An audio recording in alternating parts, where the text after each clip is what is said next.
Welcome back again to the 12 reviews of Christmas. And after one Bakugan review, it's now time for another. And this one is a little different. This is the Bakumorph Dragonoid. You can probably already tell this is a lot different than a regular Bakugan, because here's the Neo one reviewed already. A lot bigger. Now then, there were collectible Bakugan of this size called Deca Bakugan. They were just basically upscaled versions of the regular Bakugan figures, but these were a little different. The Bakumorphs had a different transformation than the basic Bakugan, and these were also not game legal. I'll explain why when you see it, but yeah, these things came with just the demo panel. These were during Season 3, during the, let me see, what was this called again?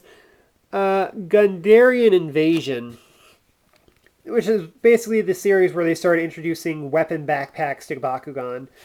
These don't use the weapon backpacks, these don't use any of the gimmicks except for the transformation, which I will demonstrate now. Yeah, just pops right out. As you can see, no number anywhere. This is not, this is not a game legal Bakugan. This is more for the toy collectibles versions of the game. Yeah, there was basically like a lot of figurines and non-transforming figures that were very show accurate. This one is basically takes the pop open transformation and just takes it to another level, because there are a lot more things that we can transform than just the horns.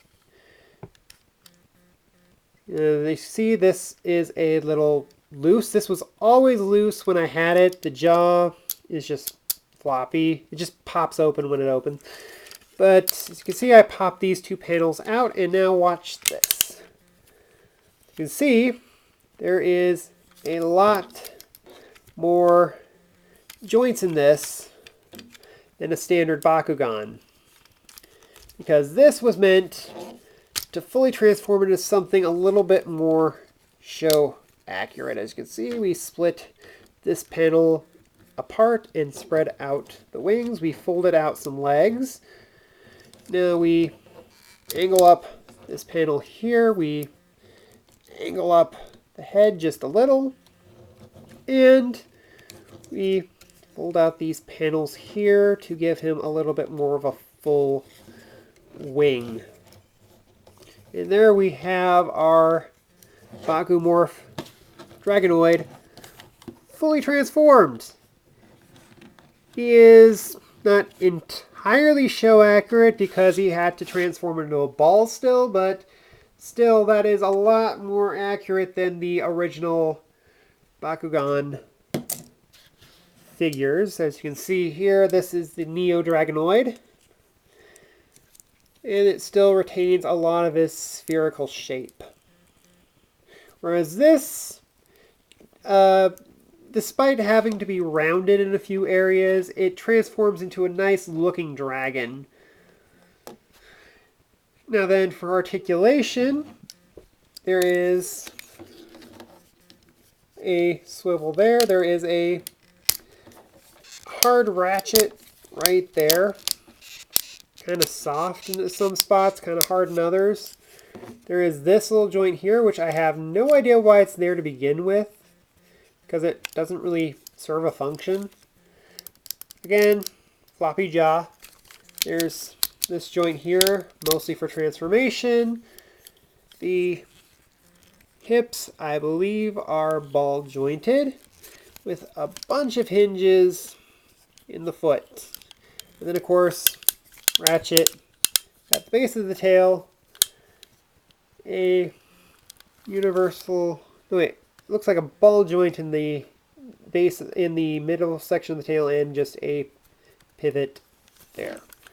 So you can get some okay poses, although I do admit that the leg joints are a little looser than they used to be because of the age of the toy. but ultimately it doesn't really detract too much. And these, well, you can move them for additional posability. You really shouldn't be, because it should just be extended outward like that, just for the aesthetic. So, yeah. Nice little, sorry there. A nice little figure if you're into the whole Bakugan thing.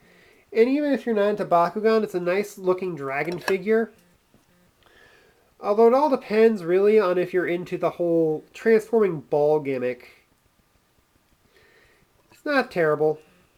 In fact, I do say that this is actually one of my favorite things in my Bakugan collection, or at least what I could find of it right now, because it basically took the gimmick and just extended it further out to actually give it more of the element of transformation that these things had, although it did sacrifice the gameplay element, which I'm not too hung up about, because again, something had to be sacrificed to at least give it the more show accurate look. Anyway, that is my review of the Bakumorph Dragonoid. There were two others. I don't remember what they were, and they are extremely hard to track down. Not because they were rare or anything, it's just that not very many people really wanted them, so I don't think a whole lot were actually made. If you do find one, they're like 20. I think I found them for like $20 for the most part, although some may upcharge now that Bakugan's getting more popular now, that's having a resurgence. But that is my review, and I hope to see you guys again next video. Bye!